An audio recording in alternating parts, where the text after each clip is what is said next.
Welcome to bird media. నేను Vaishnavi. Andhra Pradesh deputy CM Pawan Kalyan తన శాఖల విషయంలో తీసుకుంటున్న నిర్ణయాలు ప్రత్యేక చర్చగా దారితీస్తున్నాయి. కూటమి ప్రభుత్వం అధికారంలోకి వచ్చిన తర్వాత హోంశాఖ వంటి కీలక మంత్రిత్వ శాఖలు కాకుండా ఆయన పంచాయతీరాజ్, గ్రామీణాభివృద్ధి, అటవీ, పర్యావరణ శాఖల్ని స్వయంగా కోరుకుని మరి ఆ బాధ్యతల్ని తీసుకున్నారు.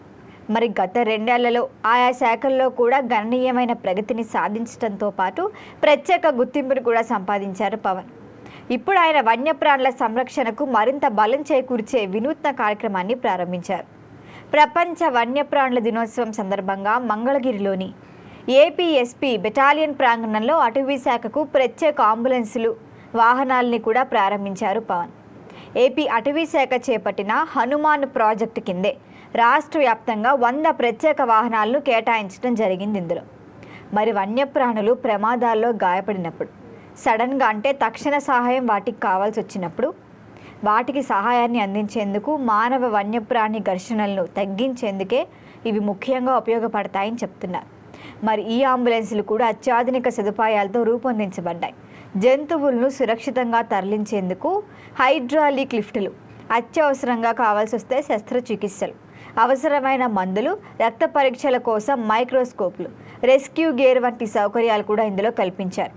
మరి క్షేత్రస్థాయిలోనే చికిత్స అందించే మొబైల్ వెటర్నరీ సేవల్ని కూడా అందుబాటులో ఉంచడమే ఈ ప్రాజెక్టు ప్రత్యేకత.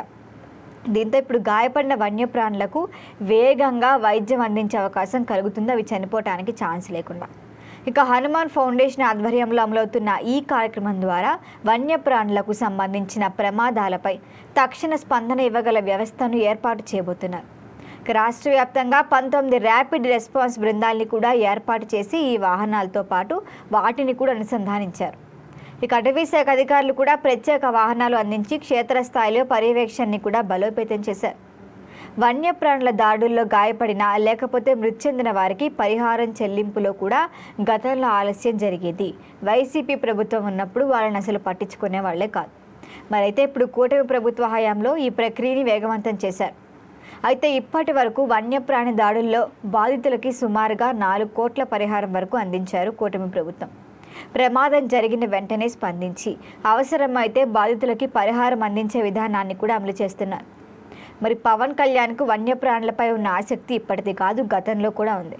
తన తల్లి అంజనాదేవి జన్మదినం సందర్భంగా విశాఖ జూలో ఒక జంతువును ఆయన 7 ఏడాది పాటు దత్తత తీసుకోవడం ద్వారా జంతు సంరక్షణపై తన అభిరుచిని కూడా చాటుకున్నారు.